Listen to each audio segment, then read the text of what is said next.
the honourable member for Tobic-Mactaquac. Order.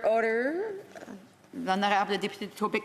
The honourable member for Tobic-Mactaquac. Speaker, and it is always an honor to rise in this, the People's House, and once again today, sadly and unfortunately, we're continuing to have to hold this government to account as it relates to producing documents that has been requested repeatedly by a clear majority in this House and backed by the Speaker's ruling. And once again, it would behoove this government to act upon that. Then we can move on to other business that Canadians want us to be discussing as well. But you cannot do that until we have a surety of transparency on this very serious matter. Part of the role of the official opposition is to hold the government to account and to make sure that taxpayers' funds are being used responsibly and for good reason. Anyone looking at this right now would clearly understand and clearly agree with the official opposition and other opposition parties that there is a definite lack of transparency, and therefore Canadians are wondering, we're working hard every day to make ends meet, and yet somehow the friends and special privileged groups and organizations that seem to match ideologically with the government of the day are receiving many and abundance amounts of funds. It's amazing how much funds they're getting to fund an ideology without results. I think many Canadians share our frustration is that you have a government that soars in the rhetoric of healing the planet, cleansing the oceans, rolling back the tides, and bringing down temperatures, but when you look at the reality of it, there are no results. Lots of money out the door, lots of philosophical debate, lots of virtue signaling at these grand national stages and conferences all around the world. Where do they fly to? Oh, go over and talk about, we're going to do these great things for the environment. Just look at how much money we're spending. But you know what? Canadians are not near as concerned about an announcement that's going to spend more money on a government's friends. No, what they want is results. Yes. And they're frustrated because they're getting no results for the absolute gargantuan proportion of money that's being spent. We need a government that prioritizes the priorities of the people. And I think if they did take it to the people in a carbon tax election, like we have been calling for, they would hear clearly that their priorities around this are not the priorities of the people they say they represent. Need I go any further than the grandiose announcements about planting of trees? When you think about it, 2 billion trees. It's amazing. It's incredible. It makes you feel warm and fuzzy. We're going to plant all these trees.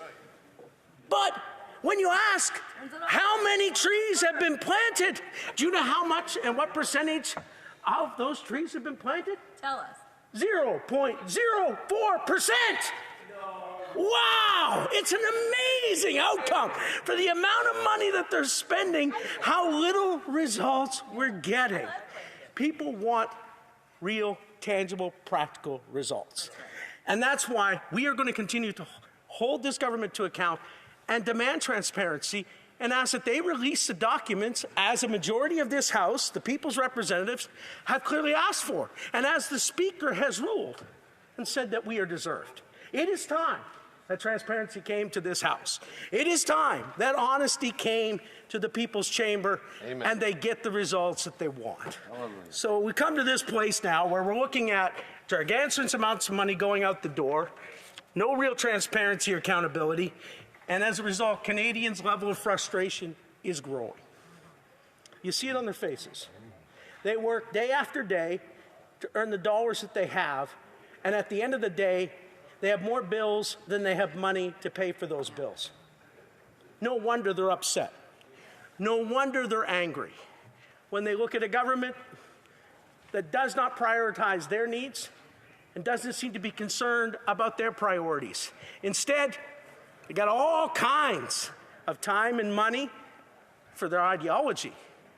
But right now, with a nation who is facing an economic crisis, with the threat of tariffs on the horizon, and we've got right now basically people wondering, do I pay the rent? Do I get groceries? Or do I put gas in my car? can I buy my kids Christmas this year, or do I make my rent payment? These are not fictional stories, these are realities. Our food bank use has overwhelmingly grown. In my own region, food bank usage is up over 30% year over year. These are staggering stats. We've got people now that are wondering, especially seniors on fixed incomes, how do I make it to the new year? And I'm looking at escalating power bills. We're looking at escalating fuel costs. And every time I go to the groceries, get groceries, it's costing more and more. I think we have a responsibility as parliamentarians to be responding to those kind of needs and those kind of matters. And it's too bad that those on the other side will not simply comply with the order of this House, release those documents, and get back to work on the priorities of Canadians. And the frustration is real. Yeah, it is. They're being taxed and they're being burdened. And I can't help but think of this, Madam Speaker. History, they say, repeats itself, but really in reality it probably doesn't repeat itself, but it certainly does rhyme. And you'll find a rhyme throughout history and cycles within politics and governments and societies. And it is that wonderful time of year. It's the Christmas time of year. And I can't help it, be no surprise to many in this House, but I can't help but think of that most wonderful story that was told and is still being told the world over, to whom literally billions will be celebrating this month. And that is the wonderful story of Christmas. And you say, well, my land, how does Christmas relate to what we're talking about? Oh, it does. Because on that very first Christmas, the first Noel, it is written that it came at a time of taxation. It was a heavy, burdensome time of taxation, and therefore they had to do a census to find out exactly what their population was in that region so they could collect more taxes. So the census was rendered, and everyone was to return to their place of origin or birth. And so a young man by the name of Joseph, who had taken a young, beautiful lady by the name of Mary to be his wife, he had to make the journey to Bethlehem. It wasn't an easy journey, and we have a way of romanticizing the imagery, and we have these wonderful images of the Nativity. But trust me, it probably wasn't very pretty nor exciting at the time for this terrified young couple who were living under accusations, probably being very much falsely accused. The rumor mill was rampant. They were heading out into uncertainty, and she wasn't just early in her pregnancy. She was a long ways into the pregnancy. And I don't know about you, and I'm thankful I've never had the experience of having to carry a young one inside, but my beloved bride has. And I must say, yes, I had the better part. I will agree. And I remember when she was with child, I had no full way of totally understanding that or relating to it. But can you picture this? Go with me now on this journey. Can you imagine what they would have been feeling as they started out to go through, and here's this very pregnant lady on the back of a donkey, going on a bumpy road, very much with child, with a young man. And they're not smooth. And they're not smooth on the back of a donkey, and it's not comfortable. And they're making this journey to a place called Bethlehem, and they're wondering, can you imagine the thoughts they were thinking, Madam Speaker? This is not how I imagined it would be, Joseph. This isn't exactly what I had in mind when we started courting. This isn't really what I'd hoped for, that I'd be stuck on a donkey going to a town I don't know and have to pay more taxes. That's the last thing I want to be doing when I'm about to give birth. That is a rip. You know, we forget about this part of the story, but it's very real. And they must have been feeling overwhelmed and filled with questions and wondering how they were going to get out from the burden that they were carrying. And yet she's getting more uncomfortable. So you can see, like then, as it is now, It was a time of taxation. It was a burdensome time. And it was a time of uncertainty for this young couple. And they were feeling the pressure of the moment. And can you imagine what Joseph must have been experiencing? His new bride is about to have her baby, and he's going to a town he hadn't been in a long time, and he gets there and he starts looking for a place to stay. Can you see him? He goes to the inn. Oh, finally, Mary, we made it. There's an inn. And he knocks on the innkeeper's door, and the innkeeper says, "Oh, yes, how can I help you?" "I need a room. I really need a room. You don't know how bad I need a room. My bride is expecting." "No, sir, we have no room in the inn for you." They had a housing crisis in Bethlehem. There was no rooms left. They had more people than they had rooms. We got a housing crisis in Bethlehem, and they're wondering, where are we going to go? But to complicate matters, Mary is with child, and she's about to deliver. And Joseph is no doctor, and now they have no place. And he's scrambling. He's saying, "Mr. Innkeeper, is there anything you could do? Please, somebody help me. My bride's about to deliver." Can you hear it? Can you see it? You got to picture it. And all of a sudden, the innkeeper looks and says, "I'm sorry, sir, but I don't have much, but I do know there's a stable out back, an old barn. It's not all that luxurious, but at least get you in and out of, under some cover for the night." Joseph said, "That will do. That's fine." Can you see it? Here's Mary waddling her way back into the barn. And Joseph's panicking, trying to clear it up and say, "I don't know what we're going to do. And this is all strange." And sure enough, that incredible, unbelievable night happened in the midst of incredible uncertainty, great taxation, when they were shut out of one place after another, and it looked like all the odds were against them. She goes ahead and brings forth the child. It says, wrapped him in swaddling clothes and placed him in a feed box. Can you imagine this promised king, this Prince of Peace? He didn't come by way of a palace. He wasn't escorted by a private jet. He didn't come in a Maserati. He came by way of a donkey, born in a barn out back, humble, and he was witnessed by cattle. He's surrounded by sheep dung. It didn't smell good. It wasn't pretty. But, Madam Speaker, something incredible came out of something very, very, very ordinary. You see, Mary and Joseph are incredible people through the lens of history. But if you were to look at them, they didn't have large pedigrees, and they didn't have big names, and they didn't have wealth. They were common folk that had exceptional favor on their life and chosen for an exceptional purpose. Well, I think there's a lot of Canadians that find themselves in uncertain times and under the weight of great taxation that can draw hope from this timeless story. And no matter how ordinary they feel, and no matter how stacked the odds may be against them, and how many times they may feel overlooked by society and forgotten by governments, there's someone who still knows their name and still recognizes them. And that's what the story of Christmas is all about, is that we're not alone, but he came to us. And Madam Speaker, I love this story because the first ones to be entrusted with the great news of the newborn Savior and the babe in the manger were not the kings and rulers of the day. Guess who it was? The farmers, the shepherds, those tending their flocks where on the hillside at night, and when the stars were brightly shining and the angels lit up and they gave the message, "I got great news of glad joy, good news for all people, peace on earth and goodwill to all men." Who was that given to? Madam Speaker, that wasn't given to the rulers of the day. That news was entrusted to the common folks, the forgotten ones, the sheep herders, the farmers on the hillside.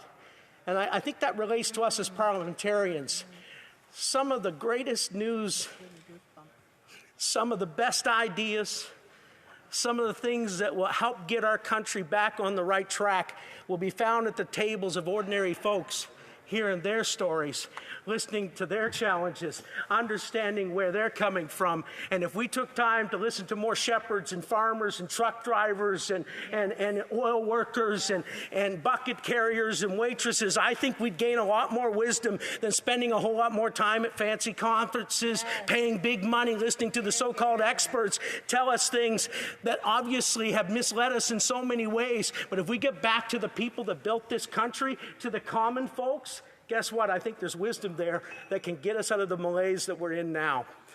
And I got to wrap up the little story. I'm down to, 5 minutes? Oh, my land, I got to bring it down to a close. But we can't leave it with the shepherds and the angels singing on high and Mary and Joseph and the baby. There was 3 others that came. They were called the wise men. I love this about the story. The 3 wise men, or the magi, came from afar.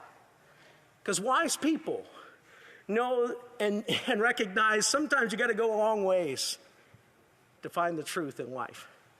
Sometimes you got to be willing to step out of your comfort zone, come down out of your high places and go to the lowly places to find some of the most precious gifts that can be found. And those 3 wise men were wise indeed. They were wise enough to seek out the answers for what they were facing in an uncommon place. And they followed a star, and it got them to the city or the town of Bethlehem. And they came bearing gifts. Do you remember the 3 gifts? Gold, frankincense, and myrrh. Gold, frankincense, and myrrh. And you know, when they showed up with the gold obviously spoke to the financial resources. How can we reflect the wisdom of the wise men? Perhaps we can help the less fortunate with our resources. And if we've been blessed with some goods, let's remember to give to those good charities that do good things in our communities, that make a difference in people's lives in a real way. Let's remember to bring our finances and our gold to the table. And when we give to the least fortunate, we are actually giving it to the King, and it brings honor to him. The second one was what? Frankincense. Frankincense was the incense which basically represented the prayers of the people throughout the ages. And the good news about prayer is prayer lives on. The prayers of our forefathers, our mums, and our dads, and yes, the prayers of our parents and our own prayers will live on. And when we bring our prayers to God, it's a gift to him. The wise men brought that. And there's prayers for peace that are going on right now all over the world, looking for peace. This time of year, when we remember there's a promise of peace that's offered to us. And we can give that to him. And we can give that to others. And the last one that they brought was myrrh. What was myrrh symbolic of? Myrrh was the ointment that they brought to heal wounds. It represented brokenness. It's amazing about this king, who's different than other kings. The greatest gift that we can honor him with is our vulnerabilities and our brokenness. And I think there's a lot of Canadians and a lot of people throughout our world that are hurting right now. And Christmas can be a time of a lot of mixed things, filled with a lot of joy. But for those who've recently lost loved ones, there's a lot of hurt and a lot of pain, a lot of questions. My own family knows what it is. I lost a brother at Christmas season. He was 34 years old. He had 3 young daughters, and I watched my parents age overnight. He passed away on Boxing Day of 2007.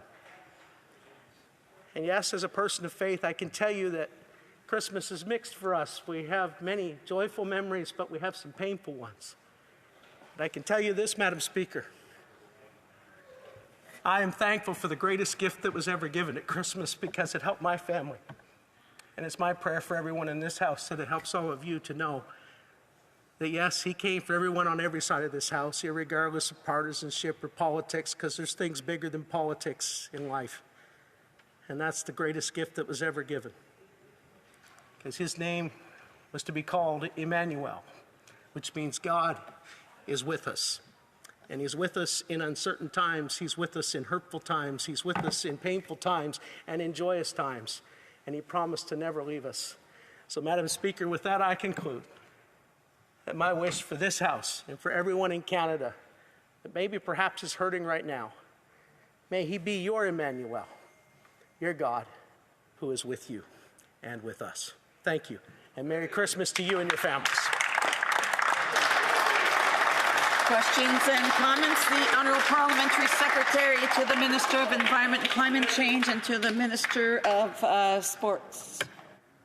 Thanks very much, Madam Chair, and I'd like to thank my honourable colleague for his impassioned speech this afternoon, and I'd like to wish him and his family a Merry Christmas and of course express my condolences on the passing of his late brother. I was raised in a Catholic household, went to church. I since have not attended church. I've taken a slightly different path personally, but I attended catechism, and I know and remember Genesis 2:15 told us that people were put on this planet to take care of planet Earth. I'm also a big fan of Catherine Hayhoe, who's an evangelical Christian who wrote a book called Saving Us. It's a book about how to communicate climate change and how to communicate the necessity of humans to act, given the impact that we've had on our planet through burning fossil fuels. How to have those conversations, particularly when we come together over the holiday season. So if anybody's out there and they're looking forward to getting together with their family, but maybe not looking forward to having discussions about politics or climate change, I'd encourage you to look up Saving Us by Catherine Hayhoe. She's brilliant. I also know that foundational to Christian ethic is that we ought to all support vulnerable people. In my view, Jesus was undoubtedly a democratic socialist. He cared about people first and foremost. I would just remind my colleague that he was on his way to Bethlehem because Mary and Joseph were tax compliant. They were going for the census because they believed in helping other people.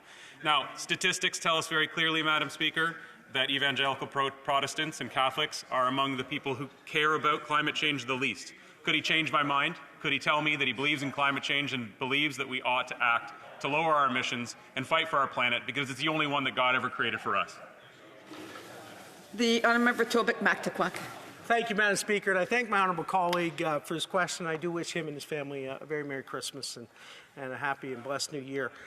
I will say this, that obviously I believe all of us are entrusted and called upon to be good stewards of the land and the earth that we've been planting. All of us. I have young children. I see still young. I have one in grade 7 and a couple in college and university. I want to hand on to my children a better and cleaner and greener planet than what I found. But I don't think the answer's found in virtue signals or useless taxes that punish our own people and do nothing to improve the environment. We've had the carbon tax in this country now for over a decade and a half in some jurisdictions, and guess what the Environmental Commissioner of Canada told us? When I asked him, sir, do we have a metric that can tell us how much carbon has been reduced in Canada as a result of the implementation of the carbon tax? You know what he told me, sir? He said, we have no such metric. So the landmark signature piece of legislation, the carbon tax that has punished us into poverty, has done nothing to affect the climate and done everything to diminish the pocketbooks of Canadians. I think we need a better approach. That's right. I just want to remind the member he's to address all questions and comments through the chair and not directly to the members. Questions and comments. The honourable member from the Nanaimo, Ladysmith. To the member, I enjoy my time on the Fisheries Committee with the member, and I do want to first say that I'm incredibly sorry for the loss of his brother. Madam Speaker, I don't know about you, but I was looking around my surroundings as the member was speaking, thinking that I was in a gospel church, and in fact I am not. I am still in the House of Commons, and so I am going to ask a question that is very important to my role as a member of Parliament. Madam Speaker, the member, and I'll bring it back to what he was talking about. He was talking about Mary from the Bible, and I was reflecting on the fact that I think what Mary would have liked more than a manger is affordable housing, is childcare, is access to health care, is access to, oh, how about GST off all home heating? These are all examples of things that I think all of us need. And my question is, the member's talking about us making sure that we are supporting one another, in particular at this time of year, which I agree with. Why are the Conservatives voting against all these essential supports that Canadians across the country need and deserve? The honourable member. Thank you, Madam Speaker, and thank you to my honourable colleague. Always enjoy our time on fisheries as well, and it's always a pleasure to work with you. I must say, Madam Speaker, though, the question that I think Canadians are asking more than anything is we're seeing a piecemeal approach, gimmicks, tax tricks, all kinds of fun and cute stuff to say and pretend that we're doing something. But what I hear over and over again from my folks back home, please, Mr. Bragdon, provide us some relief and somehow get us a carbon tax election so we can get rid of that stupid carbon tax and we afford more and more things and live our lives with less government intrusion. You would do us more favors and relieve more pressure and let us raise our families and live our lives without the big hand of bigger and bigger government on our backs.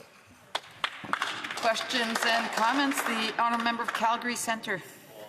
Speaker, and I really enjoyed my colleague's speech there. I want to ask him a question because he did touch on carbon taxation and the effect it's having on our citizens and on our economy. A short time ago, the Commissioner for Environment and Social and Sustainable Development gave a quote when he reported on one of his audits. He said, "The recent decreases to projected 2030 emissions were not due to climate actions taken by governments, but were instead because of revisions to the data or methods used in modeling." What does my colleague think about that kind of deceit that's being displayed by this government in order to pretend they're actually having an effect on the environment? The honourable member Tobic Mactaquac. I thank you, Madam Speaker, and I thank my honourable colleague from Calgary Centre, who is really, truly a bright mind in this House and understands finances and financial structures and how it works and taxation more than most. And I will say this, he's exactly right.